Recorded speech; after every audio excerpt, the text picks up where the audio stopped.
É chegado então ao momento de expor a palavra de Deus. É um momento de ensinamento. A palavra de Deus crescer na graça e no conhecimento de nosso Senhor Jesus Cristo. O tema que hoje nós vamos falar trata-se de um momento em que Paulo estava preso e escreveu uma carta a seu filho na fé, Timóteo, e recomendou a Timóteo: Timóteo, tem cuidado de ti mesmo. Este é o tema da nossa mensagem. Tem cuidado de ti mesmo. A preocupação de Paulo em relação a Timóteo era muito grande. Timóteo era um jovem, tinha mais ou menos 17 anos e já era um pregador. Mas ele estava muito preocupado porque o apóstolo Paulo estava encarcerado. E o apóstolo Paulo, para dar força a ele diz: cuide de ti e da doutrina. Isso é importante. Vamos aprender de Deus aquilo que Ele quer nos dizer. E eu convido a igreja para que abra a sua Bíblia em 1 Timóteo 4,16. Antes, porém, eu quero saudar a todos com graça, paz e misericórdia da parte de nosso Senhor Jesus Cristo.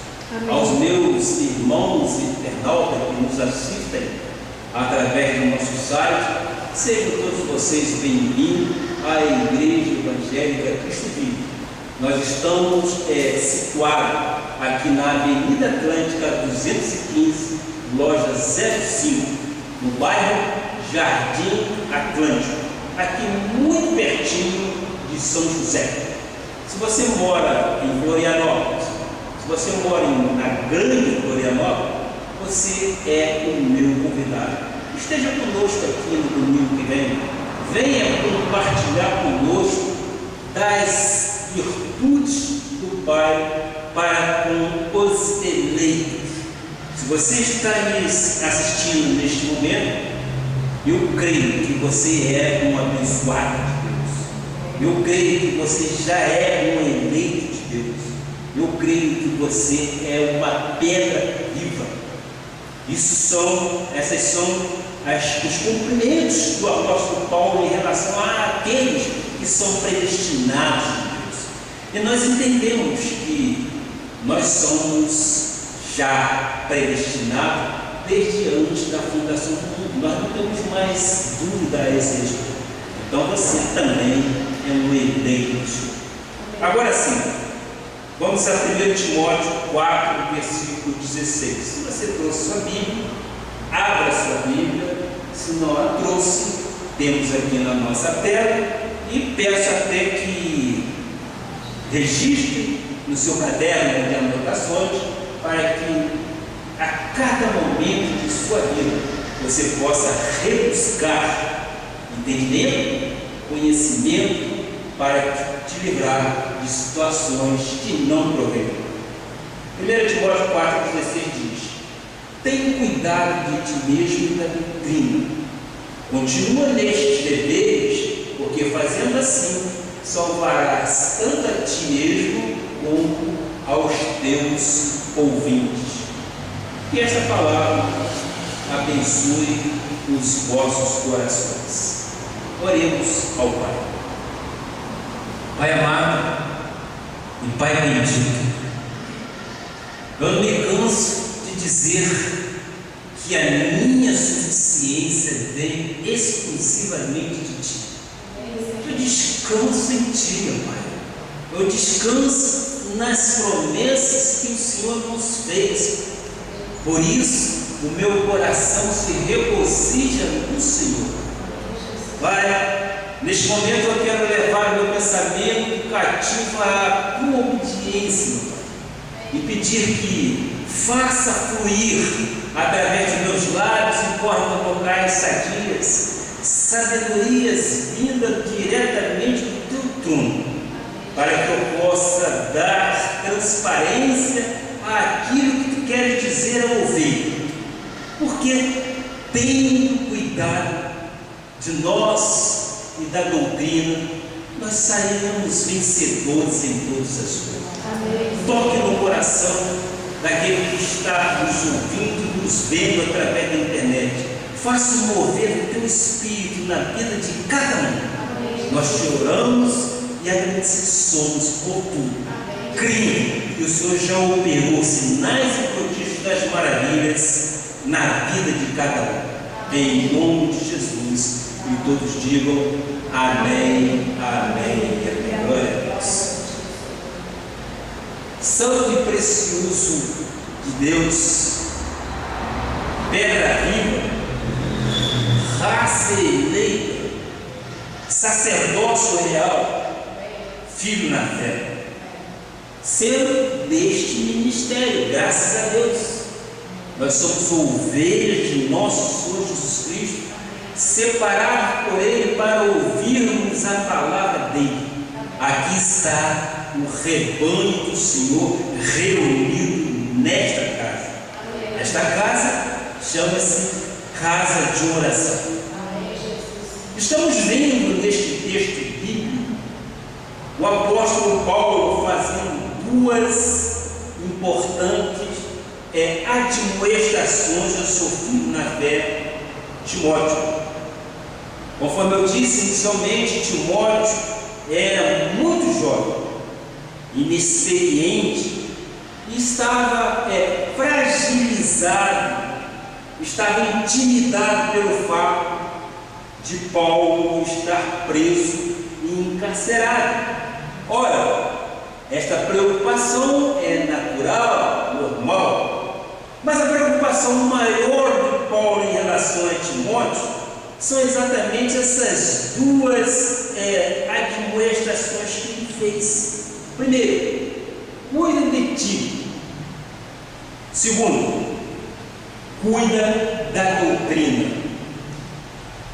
Eu creio que este momento em que Paulo, ao escrever esta carta a Timóteo, ele estava recomendando a ele que ele zelasse pelo comportamento dele, não se preocupasse com outra pessoa, porque ele se preocupando com outra pessoa ou com outra coisa, ele estaria desviando o pensamento daquilo que Deus tinha dado para ele, uma herança que é a graça de Deus.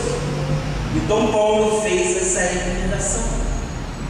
Nós, nos dias de hoje, também somos chamados por Deus para continuarmos cuidando da doutrina que a Bíblia chama de doutrina sã, doutrina saudável.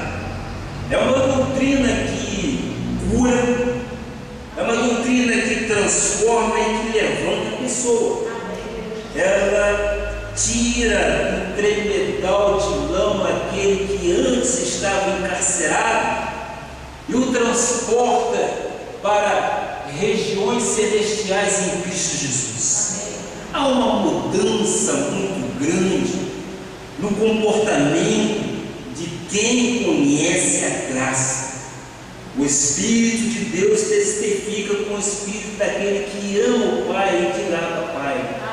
Ora, é esta graça que o Paulo estava querendo trazer a Timóteo para que ele não ficasse preocupado. Nós devemos, evidentemente, cuidar da doutrina. Por que cuidar da doutrina também? Porque a tendência é ela se mostrar com falsidade. Precisamos ter zelo pela doutrina da graça de Deus. Não devemos aceitar qualquer palavra, não aceitar até muitas vezes o que se diz que é evangelho e não é. Nós sabemos disto através de alguns outros ministérios que não prega o Cristo ressuscitado, prega o Cristo morto, o Cristo na cruz do Calvário, e muitas vezes traz para o público aquilo que não é de Deus, ou seja, cuidar do maligno. Nós não tratamos desta coisa porque nós sabemos que já estamos livres do pecado. Nós já estamos livres do diabo. Ele não tem domínio sobre nós. Olha, Paulo mostra a Timóteo o zelo que devemos ter com a doutrina. Doutrina é a sã. Se é sã doutrina, que existe uma outra doutrina. E aquela outra doutrina, ela já foi totalmente, vamos dizer, ela já foi totalmente deletada, se é um termo comum hoje na informática, ela já foi apagada, porque o próprio Cristo diz que o fim da lei é Cristo, eis que tudo se fez novo com a ressurreição dele. Então vamos ver em 1 Timóteo 4, versículo 1, o que diz a palavra. Ora, o Espírito afirma expressamente que nos últimos tempos alguns apostatarão da fé por obedecerem a espíritos enganadores e a ensinos demônios. Sabemos que os ensinos enganadores, os ensinos demônios, não são passados em teatro, não são passados no cinema. São muitas das vezes ensinados em lugares chamados de igreja. Nós não vamos citar nome de igreja, mas nós já estamos exatamente compreendendo isso. Onde os lugares deveriam ser totalmente voltados para a honra e glória de nosso Senhor Jesus Cristo, muitas das vezes são colocados pensamentos e atitudes diabólicas. O inimigo não tem domínio sobre nossa vida. Grande parte do povo de Deus não pensa em cuidar da doutrina. Às vezes, qualquer movimento que surja, principalmente nas grandes cidades, já é motivo para um monte de gente correr atrás, bebendo às vezes muitas águas capistosas, ou seja, águas amargas, águas que jorram de uma forma suja, águas matadoras e cancerígenas. Muitas das vezes há um movimento ali e acolá e a pessoa corre. O movimento que nós queríamos crer e ver é o movimento da sã doutrina. É através da palavra de Deus que ela vai nos dar ensinamento, coragem para vencer. É a palavra de Deus que nos faz vencedores em todas as coisas. Não é o movimento que possa acontecer ali na esquina. Não é este o movimento. O movimento é seguir a orientação de Deus, que são exatamente as palavras descritas neste livro. Aqui está exatamente o roteiro divino. E o apóstolo Paulo diz que muitos se apostatarão, ou seja, se desviarão da fé por ensinos de demônios. Muitos, e nós sabemos disso, muitos. A Igreja Cristo Vive tem a obrigação principal de fazer o mover do Espírito Santo. Nós queremos ver uma igreja totalmente vencedora em todas as coisas. Queremos ver Cristo agindo em nós. Paulo diz em 1 Timóteo 4,2: porque eles apostatarão de Cristo, pela hipocrisia dos que falam mentiras e que têm cauterizadas a própria consciência. Ora, a doutrina é a vida, é fato? A doutrina é o sangue, a doutrina é o coração, o cérebro, e é a coluna vertebral, é o ser total da igreja. Ela não pode ser manipulada nem misturada, ela deve ser sadia, ela deve ser saudável. Além de cuidarmos da doutrina, é igualmente importante cuidarmos de nós mesmos. Sim, é importante nós cuidarmos de nós mesmos. Essa é uma das áreas extremas que é importante e eu gostaria de abordar nesta mensagem. Muitos crentes ficam muito preocupados em cuidar do derrotado, quando a Bíblia mostra que ele já foi derrotado na cruz do Calvário. Não é isso que nós vimos na Bíblia? Ele já foi derrotado. Por que eu vou ficar lutando contra o inimigo de nossas vidas? Ele tem vez na sua vida? De jeito nenhum.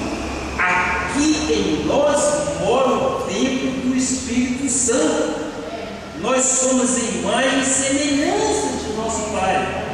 Então, tu deves muito cuidar de ti mesmo, pois sabemos que temos que ter cuidado para conosco por termos o quê? Um espírito convertido, mas uma carne incrédula, uma carne pecaminosa. Essa carne para nada aproveita. A carne do cristão, nós somos sábios, nós temos a inteligência divina e nós sabemos que a carne do cristão não se converte. Não converte. Ela tem inclinação para quê? Ela tem inclinação para o pecado. Ela tem um pendor para a concupiscência. Ela nos leva, ou melhor, ela quer nos levar para caminhos que não são caminhos do Senhor. Mas nós a repreendemos porque somos muito mais espirituais do que carnais. E o nosso espírito está totalmente submetido à vontade do Pai. Ele tem o governo absoluto de nossas vidas.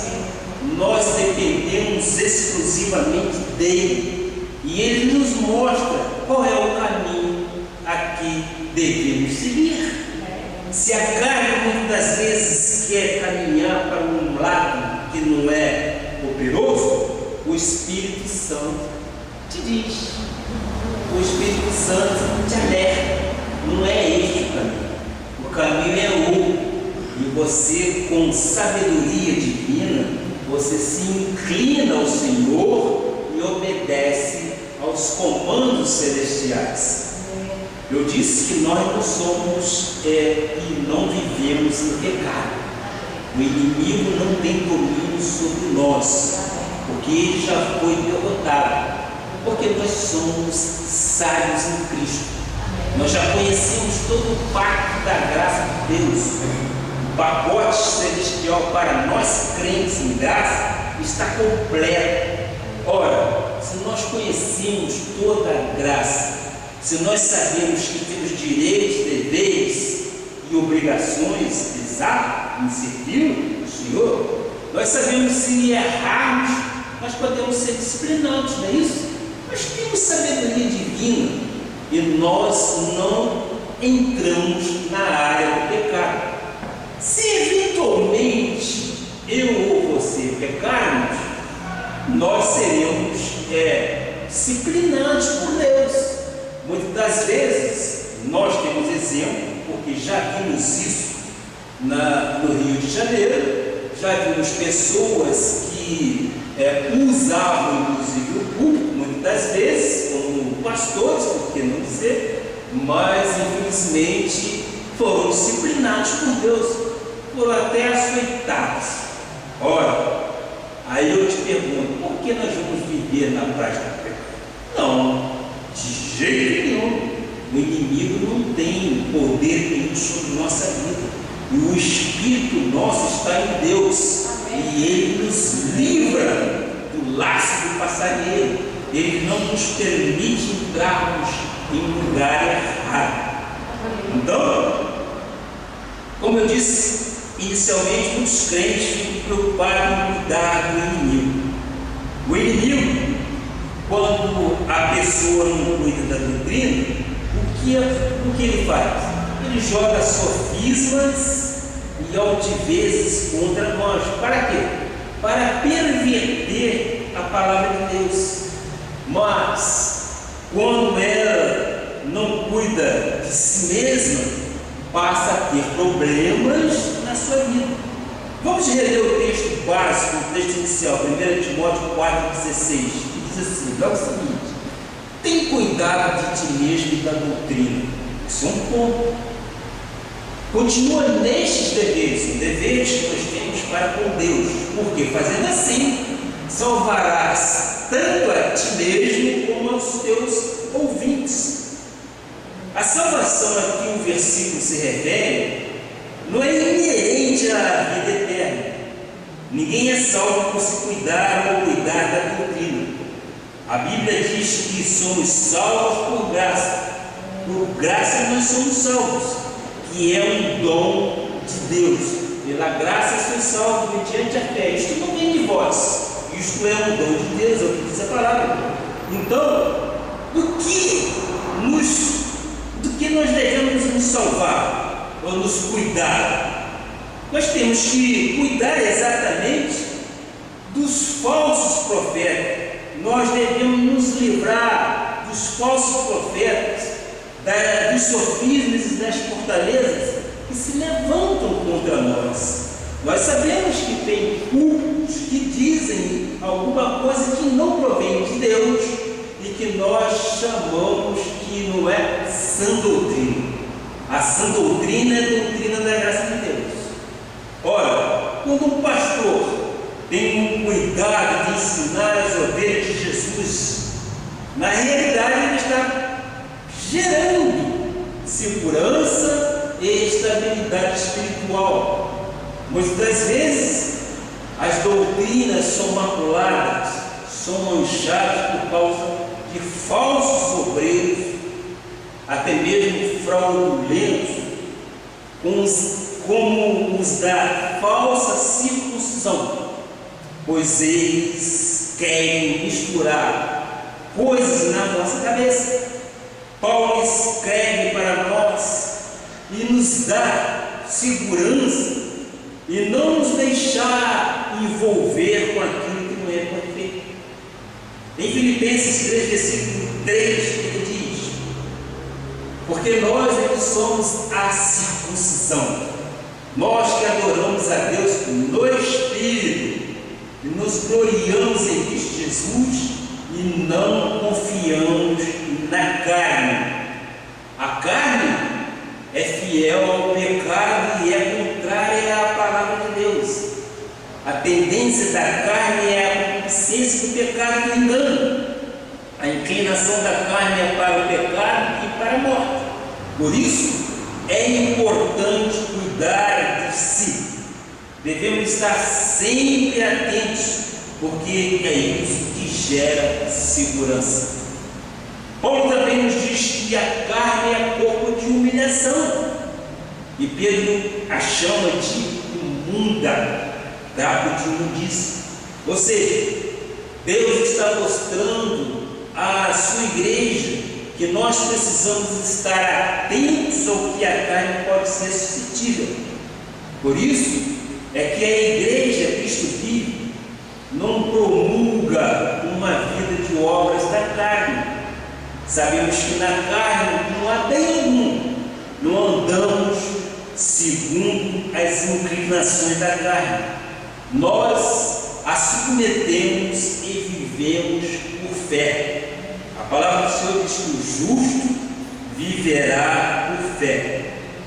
Em todo lugar onde há grande ênfase das obras da carne, há imensas fortalezas. Ora, somente o Evangelho da graça de Deus pode transformar o homem total. O homem pode ser totalmente transformado. Por isso que eu digo, nós crentes em graça, nós somos alegres, felizes, bacaios, nós temos um sorriso completo nos lábios, porque nós somos a imagem e semelhança de Cristo.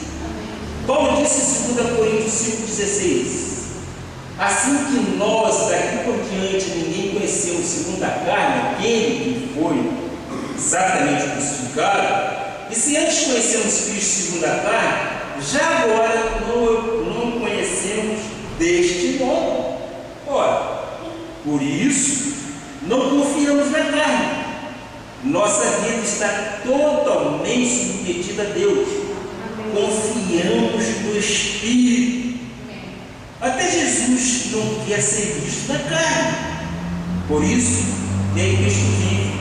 Não tem aqui uma imagem tipificada, de nosso Senhor Jesus Cristo pendurado numa cruz.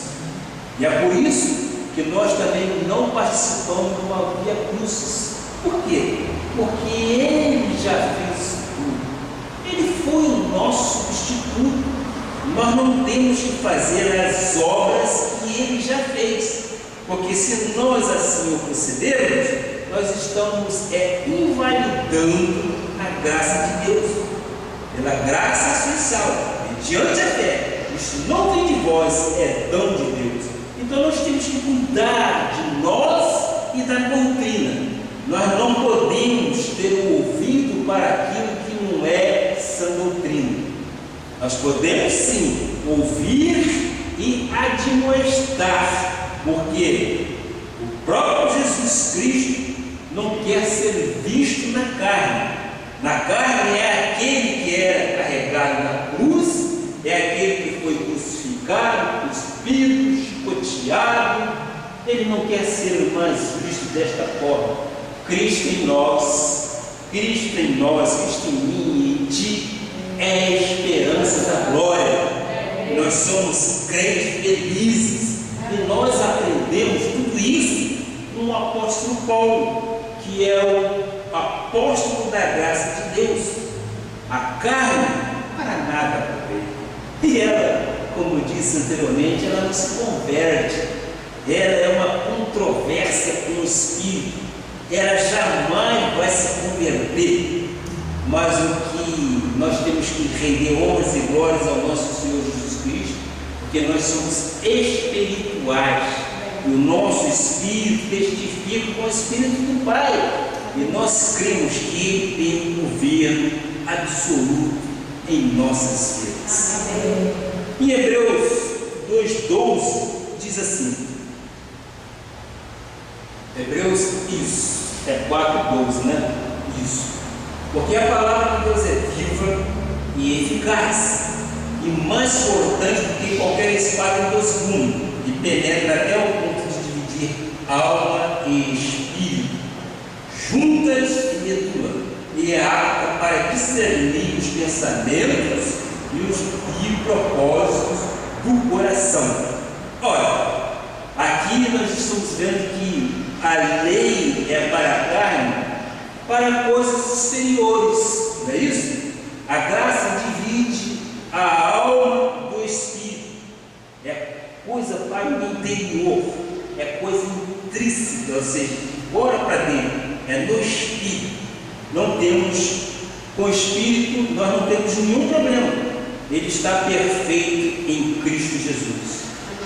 A área espiritual está perfeita, mas a carne somos vasos de barro. 2 Coríntios 4, versículo 7, temos esta situação. Temos, porém, este tesouro em vasos de barro, para que a excelência do poder seja de Deus e não de nós. Os vasos de barro precisam ser cuidados, precisam ser reparados e consertados. Eu e você conhecemos muitos vasos de barro quebrados, porque se preocupou em cuidar do irmão, em cuidar da aparência, até às vezes da doutrina, cuidou de tudo, mas não teve cuidado de cuidar de si mesmo. Esqueceu-se do zelo que Paulo teve para com Timóteo. Isso também se aplica a nós. Creia, isso também se aplica a nós. Vê aí em 2 Coríntios 4, 8, o que um vaso de barro pode passar. Veja só, em tudo, isso é o vaso de barro. Somos atribulados, porém não angustiados. Nós descansamos no Senhor. Nós temos uma classe de confiança no Pai e podemos descansar no Senhor. Perplexos, porém não desanimados, jamais desanimados. Perseguidos, porém não desamparados, abatidos, porém não destruídos. Seguindo, levando sempre no corpo morrer de Jesus, para que também a sua vida se manifeste em nosso corpo. Amém? Jesus quer manifestar a sua vida no nosso corpo, por isso devemos cuidar de nós mesmos. Essa é uma grande demonstração feita pelo amado apóstolo Paulo. É uma grande demonstração porque estamos também tomando consciência de que a nossa preocupação não é com o inimigo de nossas vidas, mas a nossa preocupação é conosco mesmo, e assim temos o quê? Total confiança em Deus. Nós podemos nos lançar em seus braços. 2 Coríntios 3, 4, 6 diz assim: e é por intermédio de Cristo que temos tal confiança. Esse é o Cristo que nós temos, mas nós temos uma tal forma que nós colocamos todos os nossos problemas na mão dele, e ele cuida de nós. Eu repito, e é por intermédio de Cristo que temos tal confiança em Deus, não que por nós mesmos sejamos capazes de pensar alguma coisa como se partisse de nós. Pelo contrário, a nossa suficiência vem de Deus, o qual nos habilitou para sermos ministros de uma nova aliança. A lei foi revogada, a lei passou, e nós somos ministros de uma nova aliança, não da letra. Por quê? Mas do Espírito, porque a letra mata, mas o Espírito vivifica. Glória a Deus por isso, o Espírito vivifica. Eu vou te dizer um segredo: nunca penses tu que tu possas agir sozinho, que tu possas fazer alguma coisa sozinho. Uma das fortalezas que o inimigo joga na mente é tentar te convencer de que tu não precisas de Deus, de que tu não precisas de pastor, de que tu não precisas de igreja. Quando ele consegue fazer o que tu penses dessa forma, significa que passaste a acreditar que a tua suficiência vem de ti. Isso é confiar na carne. Quando a pessoa vive na carne, ou seja, quando ela não cuida de si com a excelência do Espírito de Deus, a tendência é o inimigo jogar setas, jogar dardos, estabelecer uma área de controle na sua mente, no seu coração, que a Bíblia chama de fortaleza, que muitas das vezes são criadas. A fortaleza, o sofisma e a altivez sempre são contra o conhecimento de Deus. O inimigo cria uma situação para que tu não acredites no que diz Deus, para que tu não acredites no que tu possas acreditar no que Ele diz. E eu creio que nós, em graça, nós somos totalmente devocionados a crer em Deus. Nós somos totalmente crentes em acreditar que a suficiência vem dele. Sem ele nada somos. Nós não temos altivez nenhuma em pensar que o meu curso de pós-graduação, que o curso de doutorado da doutora Ana possa fazer alguma coisa se nós não dependêssemos de Deus. Nós reconhecemos nele a soberania, nós reconhecemos nele a plenitude. Então, Cristo em nós, sim, aí sim é a esperança da glória. As fortalezas se instalam quando a pessoa se submete aos padrões do mundo. Ele é crente, mas admite o mundo na sua vida. Paulo escreve em Romanos 12:2 e dá aí um exemplo, inclusive este exemplo foi objeto da convenção feminina que houve lá no Rio de Janeiro.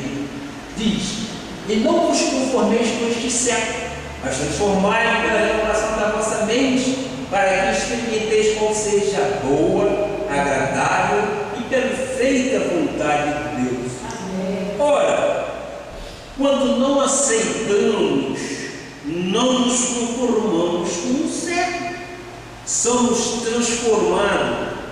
A bispa Rosana chamou de reciclados na mente e experimentamos o que é bom, o que é perfeito, o que é agradável. Mas, quando aceitamos os padrões deste século, nós não somos transformados. Por quê? Porque nós estamos no modelo do mundo, nós estamos no molde do mundo.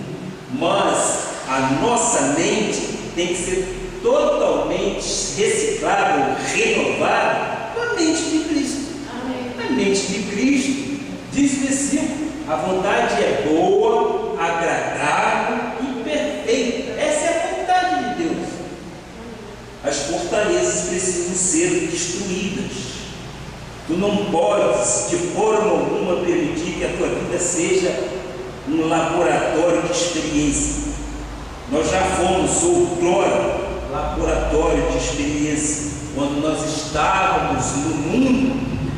Hoje não podemos mais. Somos o que somos pela graça de Deus. Na minha mente e na tua mente não pode haver, em hipótese alguma, nenhuma fortaleza. Não pode haver nenhuma sofisma, até porque essa foi uma das missões de Jesus Cristo. Quando Jesus esteve, quando Jesus está na vida de uma pessoa, ela não pode mais ser cativa, ela não pode ser mais oprimida. Não é possível que seres possuídos por Deus e pelo diabo. Não é verdade? A tua vida tem que estar em comum acordo com a palavra. Nós somos vencedores em todas as coisas. Amém. Ora, isto é que a Bíblia diz. Então este é o nosso pensamento. Amém. Eu posso imaginar que algumas pessoas se sentem completamente sós. É inexplicável esse sentimento, pois elas são às vezes casadas, possuem filhos, pais, trabalham, mas se sente como se fossem abandonadas, se sente como se fossem humilhadas, desamparadas. Estão sofrendo de uma armadilha chamada o quê? Fortaleza. Estão sofrendo de uma armadilha chamada solidão.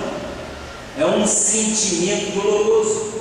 Os dias são intermináveis, as noites são longas, e mesmo quando a pessoa está com gente do lado, sente-se só. E como se é como se ela fosse um ser invisível. Agora eu quero mostrar à igreja o seguinte: vamos ver como quebrar essas fortalezas. A primeira informação é que Deus não desampara o seu filho. Você concorda comigo? Deus não desampara o seu filho. Então não há motivo para sofrer de solidão, de vazio interior. Não. Se tu tens intimidade com o Pai, se vais à oração, à reunião de oração, se tens o teu tempo a sós com Deus, não há lugar para a solidão. Jesus diz em Mateus 28:20: ensinando-os a guardar todas as coisas que vos tenho ordenado, eis que estou convosco todos os dias até a consumação do século. Ora, quem recebeu Jesus como Senhor e Salvador, quem o confessou como soberano da sua vida, nunca está só. Nunca, jamais está só. Então, não pode sofrer dessa amarra chamada isolamento, não pode sofrer desta amarra chamada solidão, depressão. Nós não conhecemos essa terminologia no meio cristão, porque nós somos dependentes de nosso Senhor Jesus Cristo. Ele é o meu e é o teu Pai Celestial. Se você tem intimidade com Ele, ore, e no momento de aflição, no momento de desassossego, Ele conforta o teu coração. Ele te acalenta, Ele te dá força. Tu não estás sós. Parece, mas tu não estás sós. Tu estás sozinho e queres melhor companhia do que esta. Agora, só quem entende isso, quem é realmente cortado pela graça de Deus, que lança sobre ele as preocupações, não entra em depressão, não entra em solidão. Às vezes nós estamos cercados de entes queridos, mas às vezes não nos compreendem e eles nos comprometem, mas isso também não é motivo para nos depreciarmos. Isso não é motivo para andarmos com menos-valia, por exemplo, não.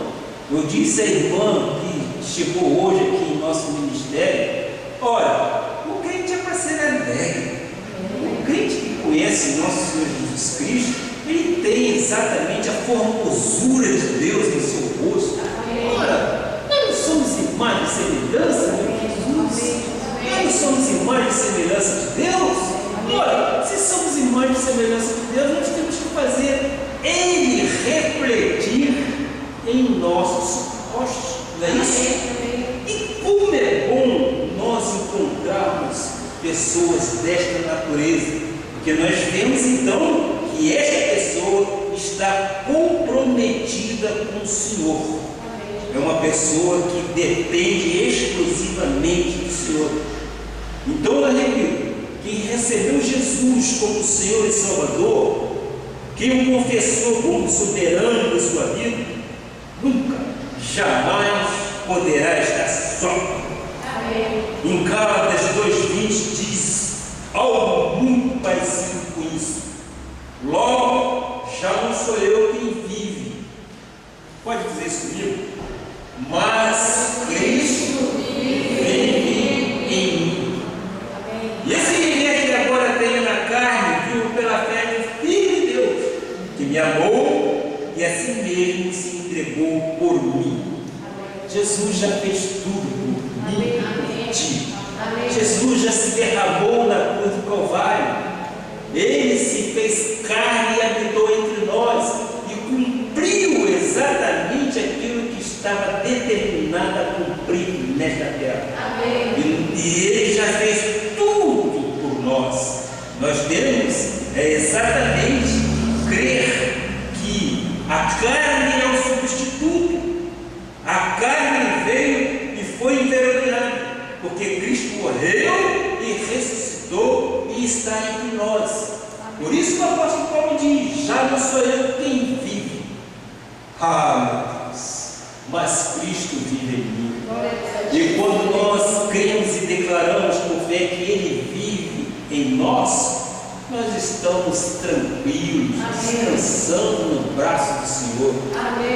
Nada pode nos afligir, porque o Cristo mora em mim, mora em ti, e Ele tem esse cuidado tremendo em lapidar o meu coração, em transformar coisas que possivelmente nos dizem ser ruins em coisas boas.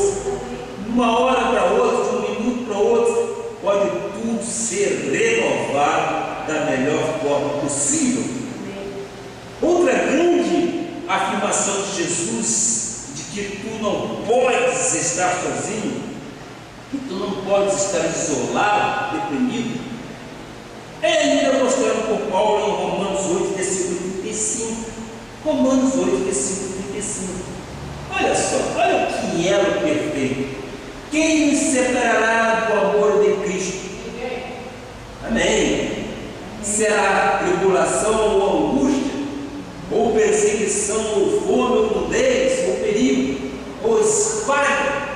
Quem nos separará do amor de Cristo? Ninguém. Nada, absolutamente nada.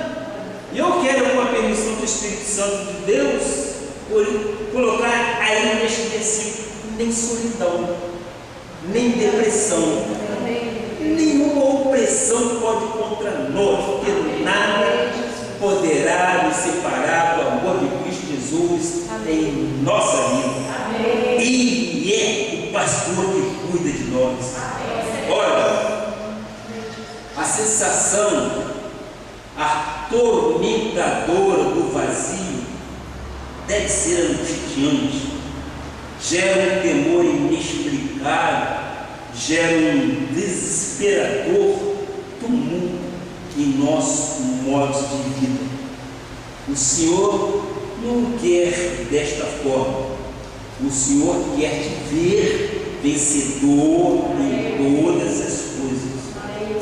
Eu queria te fazer algumas recomendações.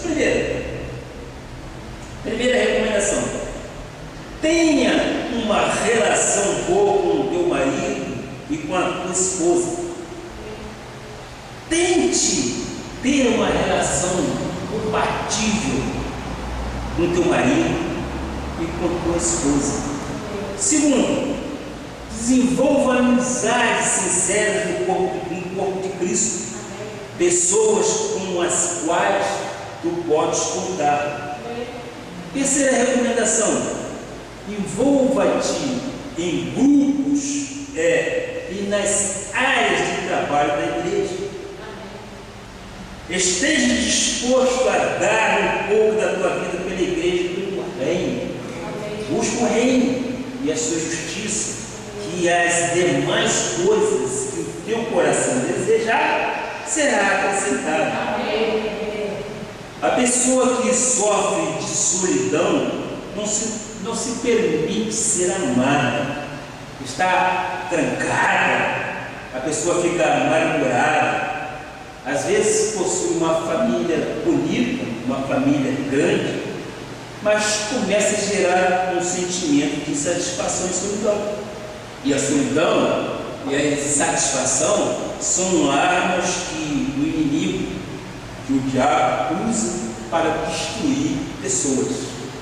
Sofisma e altivezes que se levantam contra nós. Eu quero exemplificar sim esta mensagem. Eu quero falar de um rei que todos vocês possivelmente conhecem. Por causa do isolamento, se meteu num problema tão grave que manchou a página da Bíblia. Apesar de ser um homem segundo o coração de Deus, vocês já sabem de quem eu quero falar, não é isso? É do rei Davi.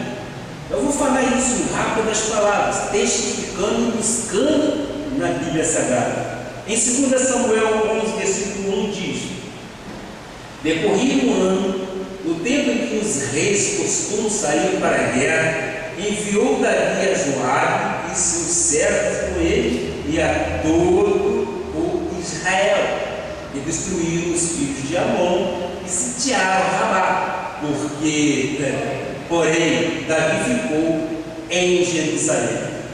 Então havia uma situação, havia uma guerra, havia um confronto.